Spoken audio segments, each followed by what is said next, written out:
Bismillahirrahmanirrahim. Assalamu alaikum. My name is Sana Sultana, PhD scholar from Bauddin Zikri University Multan. अच्छा, last time आप लोगों को याद होगा मैंने एडिटिव प्रॉपर्टीज़ पढ़ाई थी। अब सेम वैसे की वैसी हमारे पास मल्टीप्लिकेटिव प्रॉपर्टीज़ हैं और मज़े की बात यह है कि सारी की सारी वही प्रॉपर्टीज़ हैं, बस जहाँ जहाँ एडिशन लगा हुआ था सिर्फ वहाँ वहाँ अब मल्टीप्लिकेशन आ जाएगा। जैसे पहली प्रॉपर्टी एडिटिव वालों की थी क्लोजर लॉ, वहाँ यहाँ पर भी आ गया क्लोजर लॉ। हम वहाँ पर क्या कहते थे, कोई से दो नंबर पकड़ो रियल लाइन से सच डैट उन दोनों का वहाँ एडिशन था, यहाँ मल्टीप्लिकेशन अगर उसी में आ गया तो हम कहेंगे yes closure law of with respect to multiplication hold. अच्छा, जैसे ए ये ले लिए 2, दूसरा ले लिया 3, देन ए डॉट बी हमारे पास क्या हुआ 3, 2 3 होता है 6, तो ये भी रियल नंबर बन गया। तो यस क्लोजर लॉ होल्ड करता है अंडर मल्टीप्लिकेशन। इसी तरह कम्यूटेटिव लॉ हमारे पास क्या कहते हैं, कोई से दो नंबर लिए, कम्यूटेटिव में याद होगा आपको हम कोई से दो नंबर लेते थे और हम फिर क्या कहते थे A dot B is equal to B dot A, ये हो गया। और इसकी ये वही वहाँ पे एडिशन होता था, यहाँ पे मल्टीप्लिकेशन आ गया, सिर्फ यही फ़र्क है। और अब एग्जांपल है इसकी, ए ले लिया बी ले लिया और यही प्रॉपर्टी एज इट इज़ लिखती, जहाँ जहाँ ए है ए पुट कर दो, बी की वैल्यू पुट कर दो, 2 3 6, 3 2 6, सेम आंसर आया। सो कम्यूटेटिव लॉ भी with respect to multiplication hold करता है। इसी तरह एसोसिएटिव लॉ भी सेम वैसे का वैसा हमारे पास है। वो क्या कहता है कि सेम वही ब्रैकेट शिफ्टिंग हो रही है, लास्ट 2 से ब्रैकेट फर्स्ट 2 पे शिफ्ट हो जाती है। आप वही 3 एलिमेंट्स हमने लिए सच डैट जहाँ जहाँ एडिशन लगा हुआ था वहाँ वहाँ मल्टीप्लिकेशन आ गया। तो अब आपके लोगों के लिए ये एडिटिव लॉ मल्टीप्लिकेटिव लॉ मुश्किल नहीं होने चाहिए। अब फिर इसके बाद अब वो कहता है एग्जांपल आई, ए ले लिया बी ले लिया सी ले लिया। अब ये प्रॉपर्टी स्टेट की, जहाँ जहाँ ए लिखा हुआ है ए की वैल्यू बी की वैल्यू सी की वैल्यू पुट कर दो। अब ब्रैकेट वाला काम पहले करना है। 3 5 कितना होता है 15 और 2 15 होता है 30। अच्छा, यहाँ पर क्या हुआ है 2 3 होता है 6, 6 5 होता है 30, तो ये हमारे पास आंसर आ गया। ये एसोसिएटिव लॉ भी हमारे पास पूरा हो गया। ये चीज़ बड़ी इम्पोर्टेंट, वो अब हमें क्या कहता है एडिटिव प्रॉपर्टी। एडिटिव प्रॉपर्टी पर आओ, वहाँ पर एडिटिव प्रॉपर्टी एडिशन में ज़ीरो हमारे पास आइडेंटिटी एलिमेंट था एडिशन का।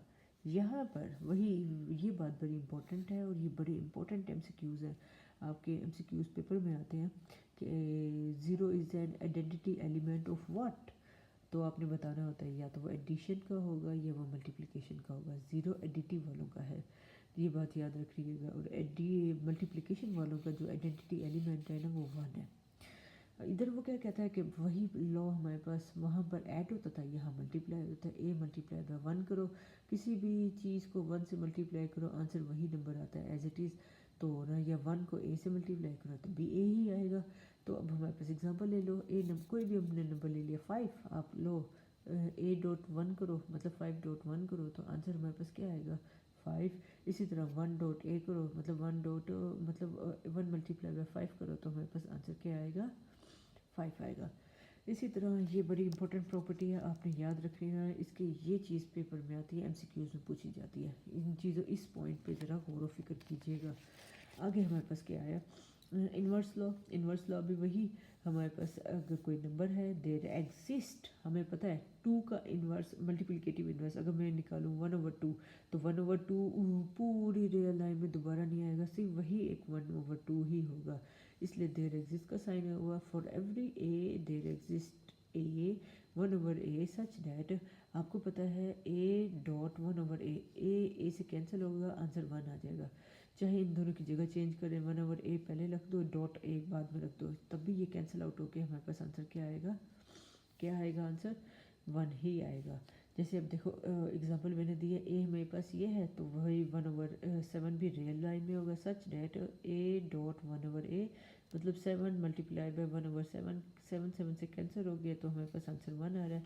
इन दोनों की जगह चेंज कर दो तब भी यही होगा 1/7 multiply by 7 is equal to 1 आ रहा है। अब ये बड़ा इंपॉर्टेंट रिमार्क है जो मैंने ड्यूरिंग लेक्चर ही बता दिया था, 0 and 1 are additive and multiplicative identities of real number respectively भी इधर आएगा रिस्पेक्टिवली, ये आप लोग लिख लीजिएगा। अच्छा, तो ना ये बड़ी इंपॉर्टेंट रिमार्क मैंने आपको बता दिया। अब ना मैंने आपकी एक्सरसाइज के कुछ क्वेश्चन देखे हैं, बड़े इंटरेस्टिंग क्वेश्चन है।